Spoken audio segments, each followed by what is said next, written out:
right, so now we have the timeline is totally finished, ready to go. Let's zone in and look at some of our new sections here in this revolution, industry, and imperialism. So you'll notice at the very top, I posted in an extension from the last section on capitalism with joint stock companies. So one of the big ones is the British East India Company. We know they set up ports in India. They were the ones who basically wanted to monopolize on India because they had such great landscape, environment, geography, and resources. So they took over cotton, spices, salt, opium, and jute.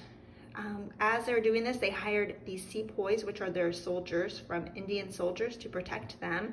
And over time, many of those sepoys felt like the British were not respecting their culture by giving them guns laced with animal fat that was against their religion, which caused a massive rebellion. But of course, the British East India Company are not going to give up this great land filled with all these resources, so they moved with Britain's help from an indirect rule to direct rule, making them a permanent colony.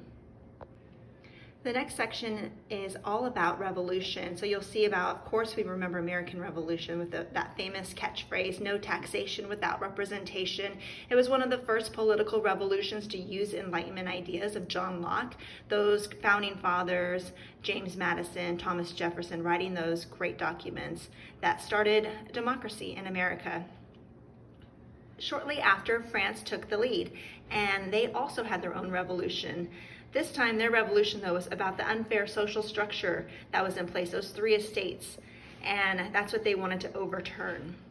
A couple other things that were going on is about the industrial revolution, right? Some new inventions like the steam engine. James Watt found a way to make this engine more productive, efficient, and this helped improve transportation, and it also became the fueling source for the factories.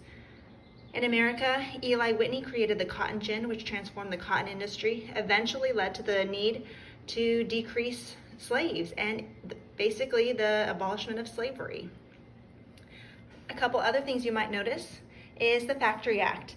The Factory Act then continuing to improve conditions for those workers, specifically children. Children now under 9 were not allowed to work. They were supposed to be going to school.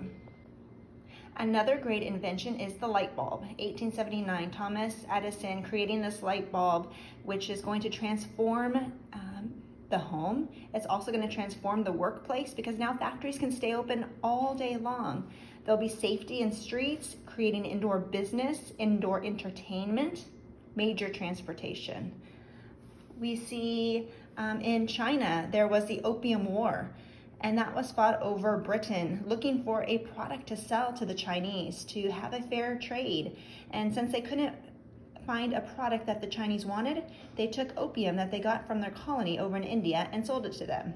This basically showed China's outdated weapons and forced their way in, forcing China to create more ports and a control and domination of China.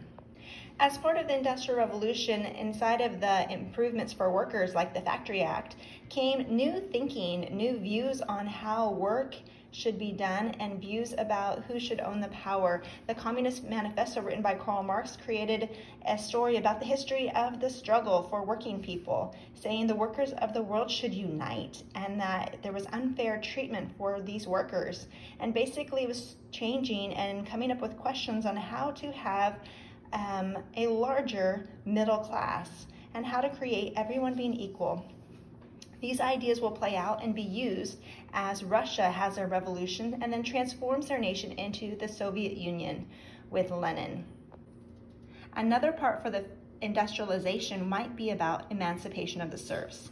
Russia was a dominant country in the 1860s. Alexander II decided if he wanted to maintain power and keep up with Western Europe, he must emancipate the serfs. And so these serfs left the farm and moved to the factory system. What we already know, though, is that Russia's industrialization was very slow.